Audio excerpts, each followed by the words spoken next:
Howdy, and welcome to another week of Canon Calls. I'm your host, Jake McAtee, and Canon Calls is officially back. We are here, 2021, and I'm really excited about the slate of guests that we have over the next few weeks. I'd really appreciate if you enjoy the podcast. Please, wherever you're podcasting, please go rate and review. It helps us a lot get the podcast places we couldn't otherwise. And this week, we have a special guest, Jerry Bowyer. Jerry is a Forbes contributor. He's at affluentinvestor.com. You can go find him there and on social media. He wrote a book that we'll be talking about today called The Makers versus the Takers: What Jesus Really Said About Social Justice and Economics. This book was really, really, really good. It was also featured on dougwills.com. Pastor Wilson made it his book of the month. So don't take my word for it. Go find this book today. You will not be disappointed. So, without further ado, meet Jerry Bowyer.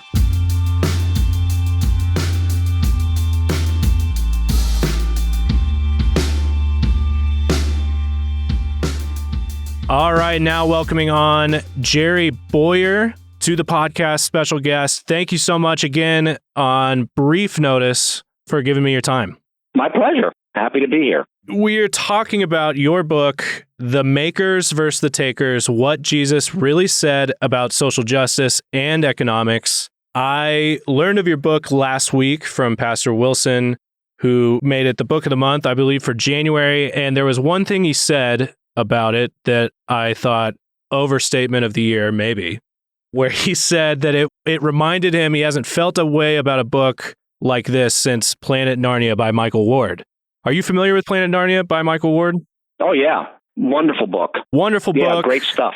And really, shined a light on Lewis scholarship no one had ever seen before. It was a major moment in sort of C.S. Lewis, scholarship. And so anyway, I thought, wow, can that be true?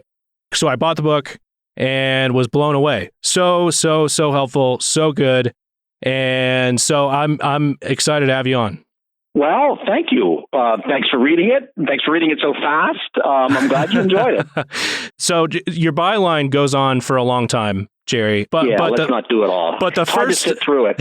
But the first sentence is at least, you are a Forbes contributor. You are contributing editor at affluentinvestor.com, senior fellow in business economics at the Center for Cultural Leadership. Now, who are you that you're writing a book? It's about biblical interpretation, giving us context about what Jesus said in the Gospels or what really got him killed. I mean, who are you that you're like shining this light on all of this? Nowhere in your bio did I at least see seminary prof of New Testament. No, I've done a little lecturing at seminary. I'm just a guy who wanted to know what Jesus thought about economics. So that's, a lot of it is just, being so interested and maybe even obsessed that you'll do the spade work. Yep. Because you just really, really want to know. So that's, I'm not a New Testament professor. I do have a sacred theology licentiate degree. So I have a graduate degree in theology. Okay. But my thesis was on Old Testament, not New Testament. So I would say my specialization is more Old Testament than New Testament. But I just wanted to know. I'm an economist and I'm a follower of Jesus, not in that order. And I thought I should really let Jesus talk to me rather than what I had mostly seen from my tribe. So what's my tribe? Free market people who are evangelicals. What I'd mostly seen from my tribe were attempts, sometimes good, sometimes not so good, to take our economics to the Bible and find a little patch of Velcro where we could hang our best ideas on the Bible. Right. And it's all right, that's been done. That's not what I want to do. I want to let the text speak and take me wherever you take me. Now, it didn't take me far from where I started, although I did change a few things, but we need to let Jesus speak. And what I found was, what I was seeing is that if you take the Jesus message, if you take Jesus's economic discourses, and you put the 1/4 volume, and you're not listening carefully, he sounds socialist. Right. And then what happens is the conservative response that I generally saw was to turn the volume down. So what are the ways you turn the volume down? William F. Buckley would say something like, well, the kingdom hasn't arrived. So, basically we can ignore the Sermon on the Mount. Right. And it's like, I'm sorry, Bill, but the kingdom has arrived. Jesus said that.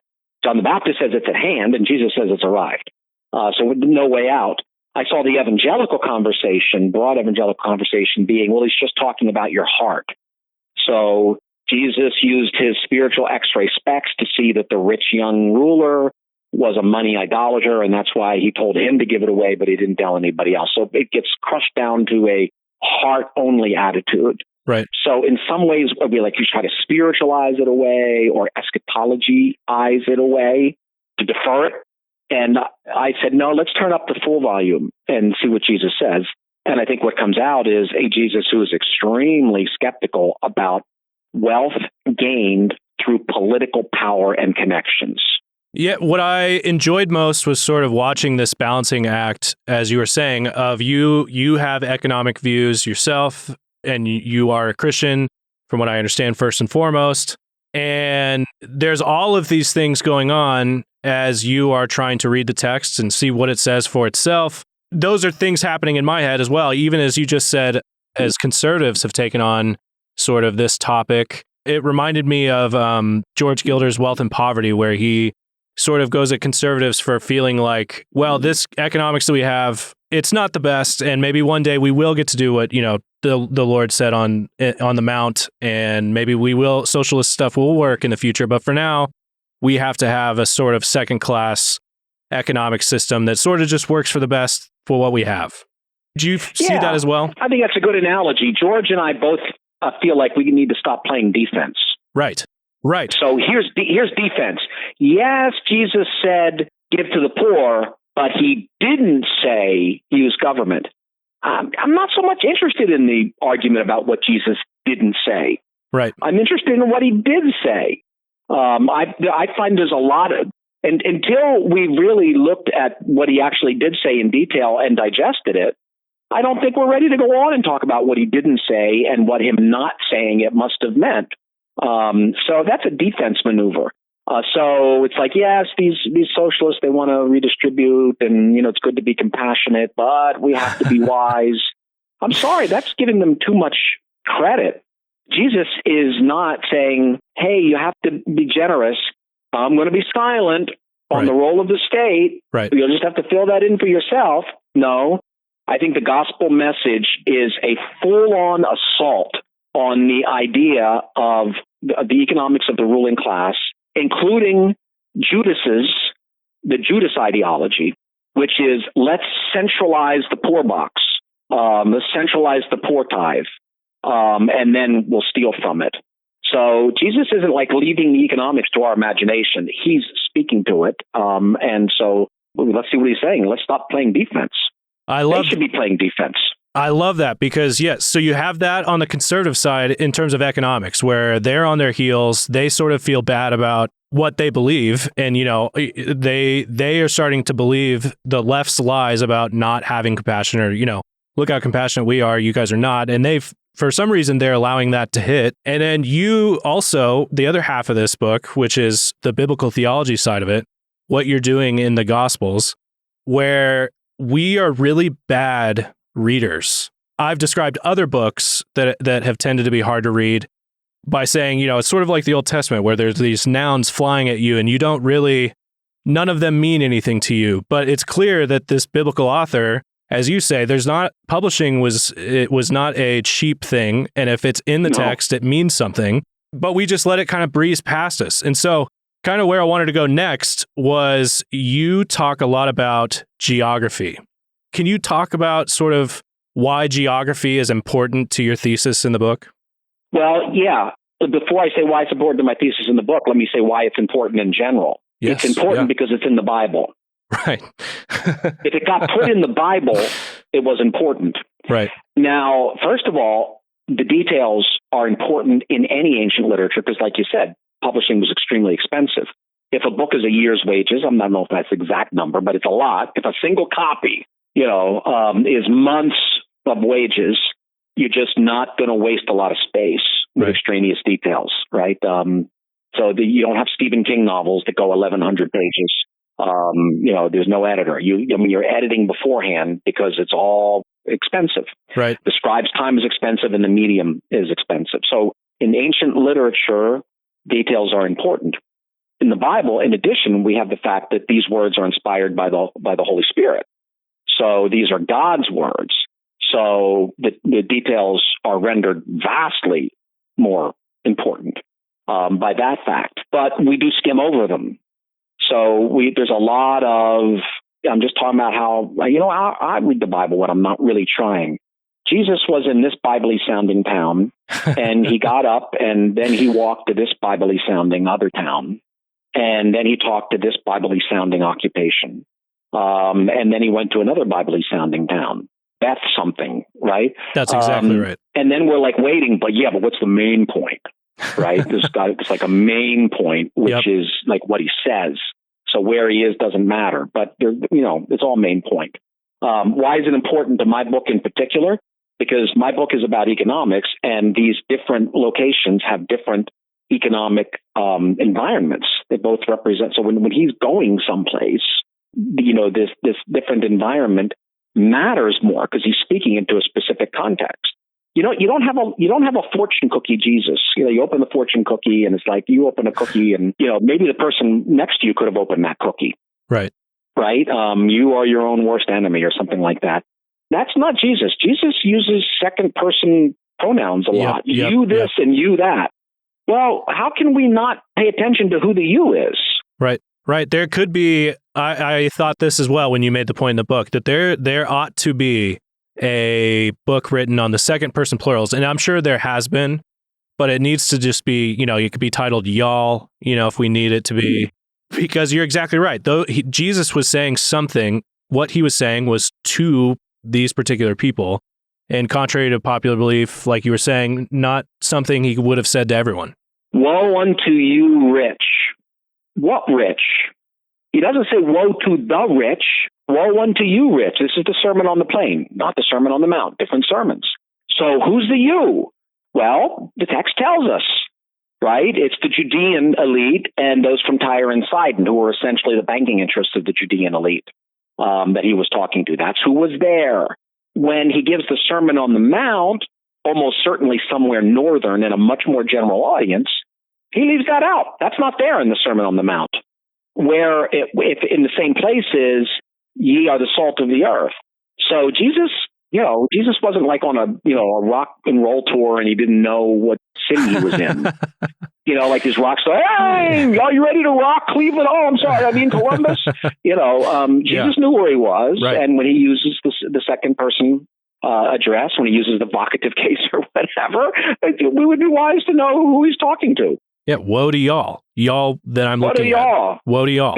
Yeah. And to be honest, there's times where I feel like even conservative biblical commentaries or what have you would look at the Sermon on the Mount and the Sermon on the Plain and just say, these are different angles. It's basically, it was the same thing, but to different people, or, that they're doing the work to sort of make that point, the opposite point that you're making as well. It's not just sort of a liberal tendency. It's something else. Yeah, well, we get stuck in the rivalry with the liberals, right? So the liberals say clearly Luke and Matthew contradict one another. So then we're like reaching for our Bible difficulties handbook to rebut that, and then we're done. Right. Rather than say, wait a minute. Yes, I'm glad that we've defended the Bible and that we've asserted that it's inerrant.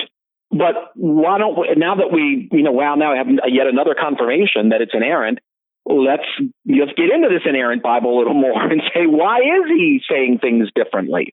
We kind of go just far enough to win the argument and not far enough to win wisdom.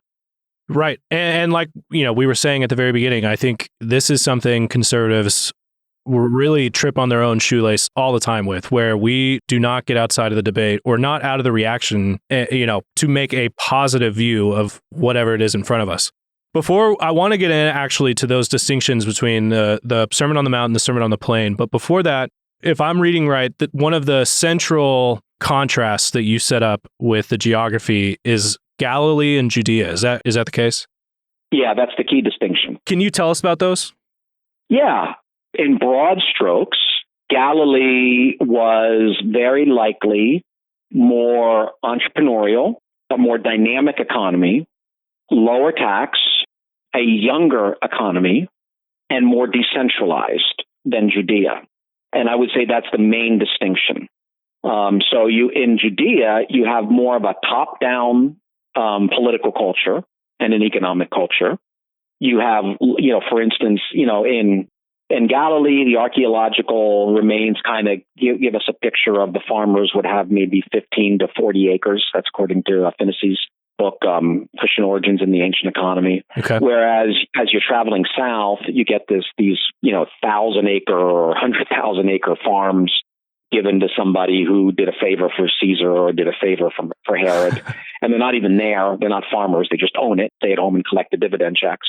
So you had a kind of more cronyist culture and more top-down and centralist culture in Judea, centered in Jerusalem, centered in the temple. So what we see is the pattern is that Jesus's toughness on wealth is directly proportional to geographical proximity to Jerusalem and to social proximity to the ruling class, especially the Herodian and Sadducean elite. So this would cash out in places like, as it comes to mind, one that I was thinking of was there's the classic Jesus clearing the temple. Is this just merely Jesus raging against, commerce done in the wrong place? Is it in terms of take that commerce outside? This is a house of prayer, which I've heard before, or you go about it a different way? I do. I'm not unsympathetic to the argument that place is relevant. Right. Because he does mention place. This is supposed to be, a house of prayer for all nations. But I don't think place is the only thing that's going on, because he calls them a den of robbers. Right. So I think there's an economic sin going on, and I don't think we should spiritualize that away. Which is wrong wherever you are. Right. So if up in Galilee, they had a money changer monopoly with a crooked exchange rate, then I don't think Jesus would approve of that either. But I'm not sure that zeal for thy house would have consumed him quite as much as having that actually happen in the Father's house. So I think there's kind of two dimensions here. The temple had become a ripoff. The temple was a racket. There's two things wrong with that. One of them is that it's a racket. The other thing is it's a racket using the name of Yahweh. It's a racket being done in God's name. So, if there's some local McDonald's franchise that's selling rancid meat, it's a problem that they're selling rancid meat, but I think McDonald's is also going to have a problem with the idea that they're doing it with their brand. So I think that both things are going on. Now, money changers in other places didn't have that relationship. So there was something special going on. There's a government-granted monopoly. This can get into the weeds, so let me just bottom line it. Something had happened when the temple tax is assigned. In the Torah, there was an exchange rate specified. The shekel was defined, right, a certain way. Right. So you would go and you would give a half shekel for the temple tax, and you would use the temple shekel, right? So maybe you'd exchange something, but it was for a certain amount. A shekel was a didrachma. That's probably too much into the weeds. What you see, you go read Josephus, and you look at the temple tax incident with Jesus and Peter, when the coin is taken out of the mouth. I didn't write about this part in the book. What you can see is that the numbers don't line up. They were being charged twice the actual temple tax, but the official price was staying the same. You're just paying half a shekel, but they redefined the temple shekel. Got it. So you had to pay twice as much drachma silver to get the same amount of temple shekel silver. So if it's like an exchange rate where it's like, okay, here's a doubloon and here's something else. Oh, wait a minute, I'm getting less gold or less silver in this exchange rate. So the ripoff was in the exchange rate. And so I think Jesus is angry about that. And that makes sense to me. Makes sense to me because I think he'd be outraged, but I probably also makes sense to me because I think he was a good son and his mother and foster father had been ripped off by that system earlier on, as recorded in Luke's gospel. So I'm privy to biblical scholarship and interpretation and the rest, and I think you acknowledge this at the beginning, but a lot of what you were doing here in terms of like getting a context for these geographical locations is, reading a lot of other literature to sort of help you know that when Jesus is headed to, Jerusalem and he starts heating up about particular things, you can then infer and better understand what Jesus is saying. A lot of that has been done before, but by, basically the team ideologically opposite of you. I noticed that you hedged quite a bit in terms of being like, I don't want to not get at the spiritual moment. How did you basically work that out for yourself in a way that you didn't want to, I assume, cop out on the true word and the true text? That's a good question. So I think there's kind of two layers to that. One is the quest for the historical Jesus is generally done by people who are opposed to the gospel text. Right. So this is going back, 100 years. Albert Schweitzer, the quest for the historical Jesus meant really the quest for a Jesus other than the Jesus we find in the gospel accounts. Right. And there's the quest for Paul, et cetera. And then this is something, Tom Wright has struggled with, right? Because he comes along and he does a quest for historical Jesus. And, he's got two challenges. One is the liberals say, no, that's ours. And the other is the conservatives say, no, that's theirs. Right. And so historical Jesus quests, you kind of have to, it's like, we sang, but you didn't dance. We sang a dirge and you didn't mourn. It's like you kind of stuck between these two groups. Whereas the point really here is to read the Bible and understand it and understand what's true. And so my quest for the historical Jesus, and I think for a lot, I'm not the only one by far. I mean, I'm way down the totem pole here. Totem pole, probably not the best analogy. I'm way down the food chain here, but our quest for the historical Jesus is a quest to understand the Jesus who is inherently presented to us in the gospel texts. And to simply give context to that. Right. So there is a resistance point there. It's kind of like this.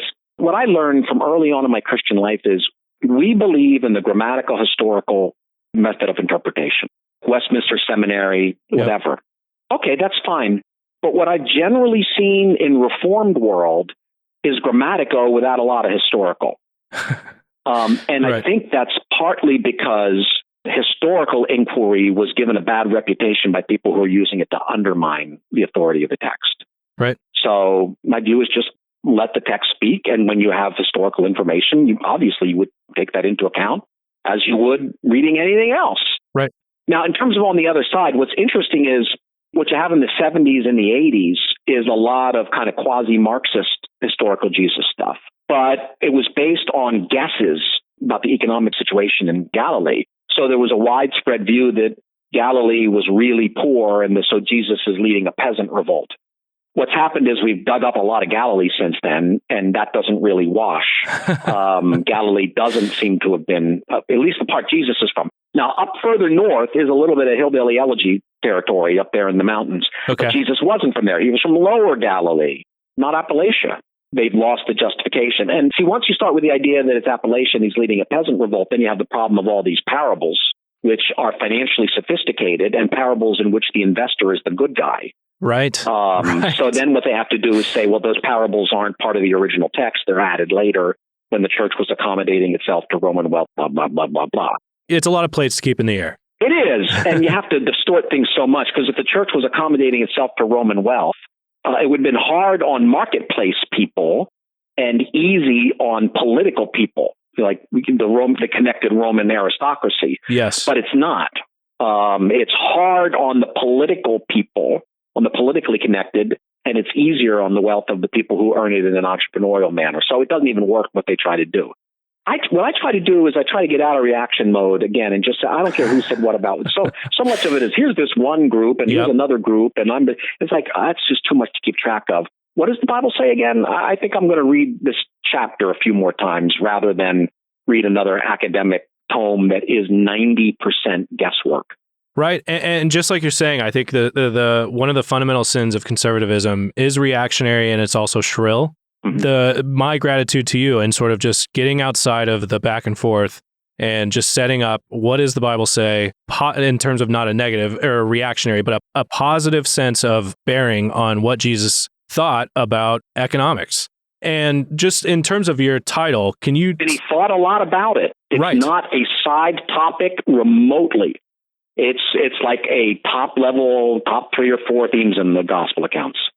And it seems like anybody who has heard the title and heard us talking, that it is contrary to popular belief. Jesus isn't necessarily interested in going at people who have money, who made it properly, but against folks who are taking it inordinately.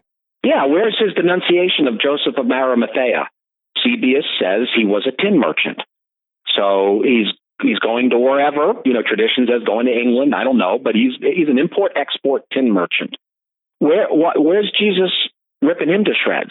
Nowhere. But when Jesus runs into the rich young archon, the Sanhedrin member, the senator, in some, yet not an unreasonable translation, mutatis mutandis, he really goes after him.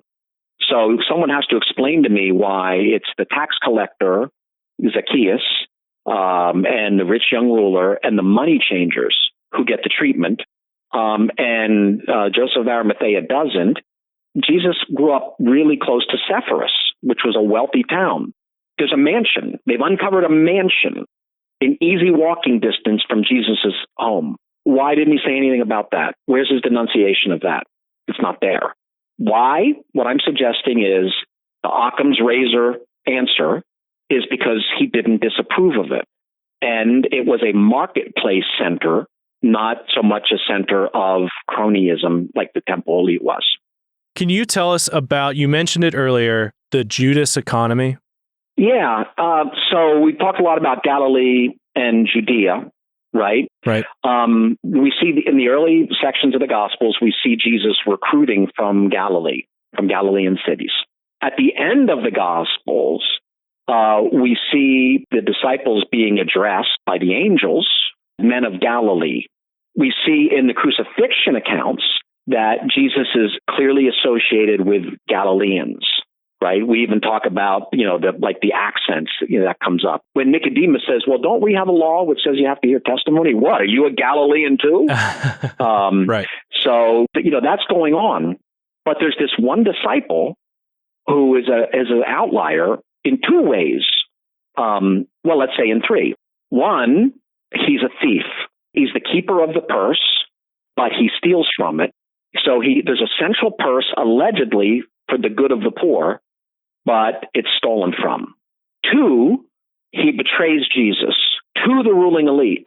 And so essentially it's a crony relationship where he subverts justice in exchange for pay, which is associated with the ruling elite. He's in some sense, he's living, not for long, he's going to kill himself, but he's living off of his political connections. He betrays Jesus.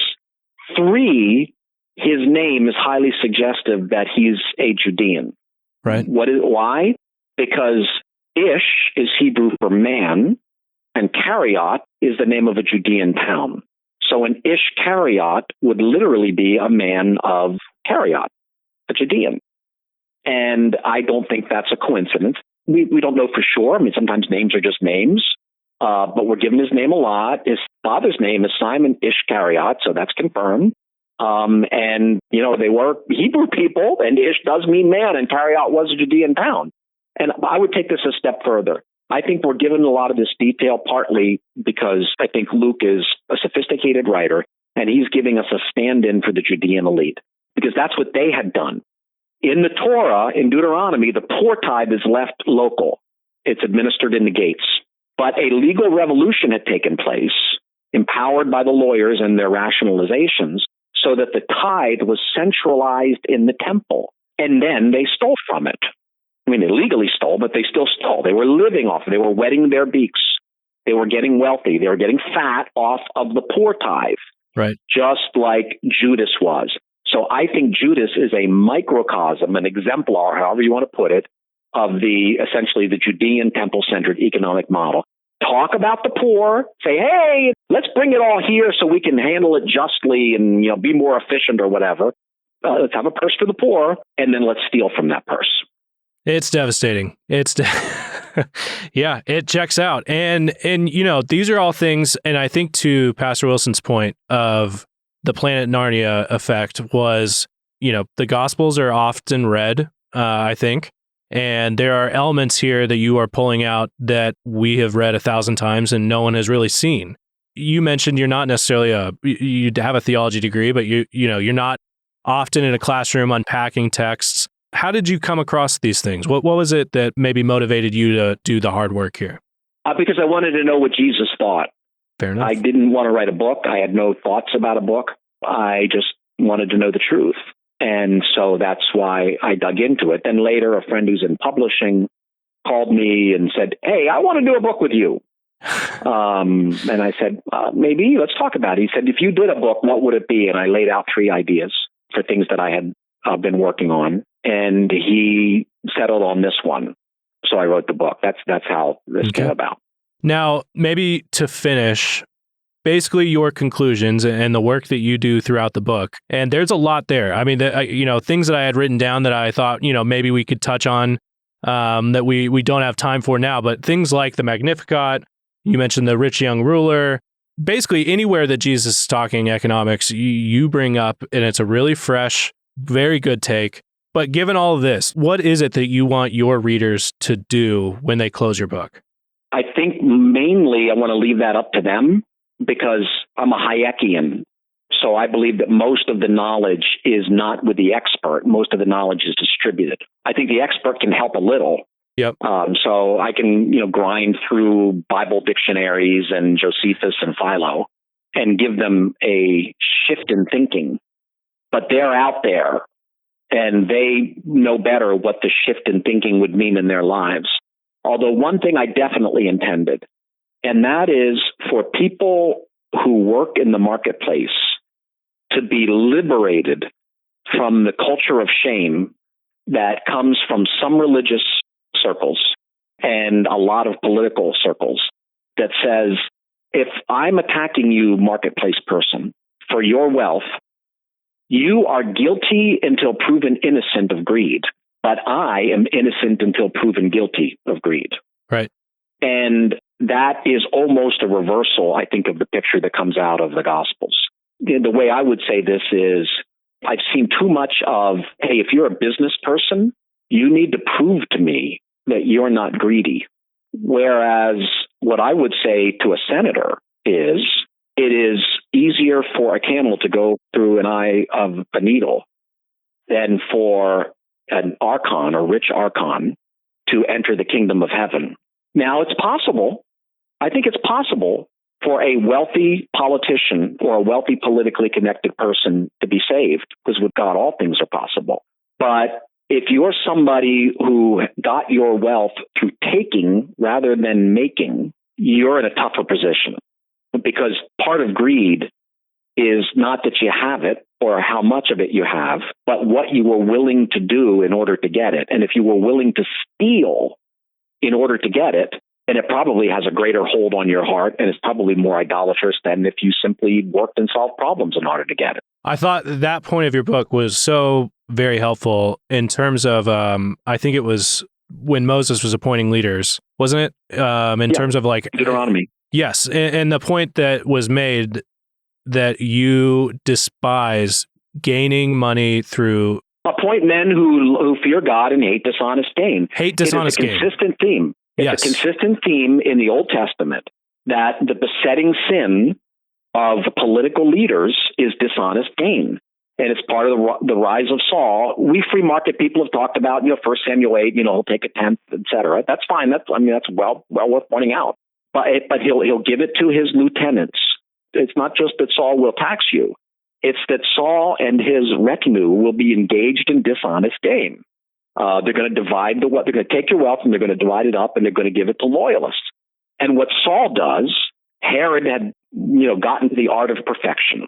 The Herodians had perfected. And so I think we're so much better off if we put Jesus in the context of the Old Testament, including prophet. When I learned really early on in the catechism, Jesus is prophet, priest, and king, the thing is, then when I read theology, I read a lot about priest, some about king, and almost nothing about profit, right? So, our soteriological systems are like, okay, he's a priest, he offers up himself, right. As a sacrifice, and he's also the sacrifice, okay, priestly stuff. Now, part of the Reformed folks like our Kuyperians is like, yeah, but he's king too. Yep, right. Right? So that's like the second stage. But what about, that's great, those are my peeps, but what about profit? Well, if he's a prophet, he is denouncing social injustice, and a lot of that is economic injustice. So if he really is prophet, priest, and king, then don't theologically close yourself off to the kind of the social message that we find in the lesser prophets. Is he a lesser prophet, or is he a greatest prophet? If he's a greatest prophet, then he doesn't do less than Amos. He does more. And what I loved about that section is it's such when you're doing godly things or you're pointing things out in the way the world works, I suppose, could just be a blanket godly thing. But when you're seeing the way, the Bible is guarding against what is a temptation of somebody who has been appointed head of a people. And it would be clear, the text says they ought to not enjoy making money by dishonest gain. That's going to be a fundamental temptation of that person there. And it doesn't really matter what their skin color is or hair color or whatever else. Like, that position lends itself to this temptation. And so then when it comes to Jesus's economic denunciations and the wealth remark, someone who has 4 or 5 restaurants and is busy hustling around and making it work, basically that fundamental, for some reason, we all have a fundamental distrust of wealth, or we see wealth and we automatically assume the things you've already mentioned, like greed. But Jesus's remark about that is actually a little bit more, the command about wealth, we should be worried about money. But the warning is actually more at people that are making money in a different way. Not necessarily, like, the command doesn't land the same way across the board to... Absolutely. And why should it? Not everyone's the same, and it's not distributed evenly among classes. So clearly there are universal statements about wealth. Jesus refers to the deceitfulness of wealth, and there's references to greed, and Paul talks about the love of money. But it's interesting, the Greek there is exactly the same word that Jesus used when he was addressing the ruling class. Or actually, Luke says that this is what Jesus is saying, that he said this because they loved money. Same Greek word. So I believe that somebody who owns a couple of auto dealerships, or owns some franchises, I believe they can be greedy. Absolutely. Sure. I'm just saying that the biblical pattern is that those who are politically connected are the ones who get the sharp end of the stick the most. So I think that's kind of our default. So maybe there are other besetting sins there. Like, Jesus is not easy on Galilee. He confronts Galileans. They almost kill him up there. Right. But the issue wasn't wealth. Right? What's the issue up in Galilee? Well, like a lot of conservative communities, the issue was, xenophobia, like they didn't want to deal with Gentiles.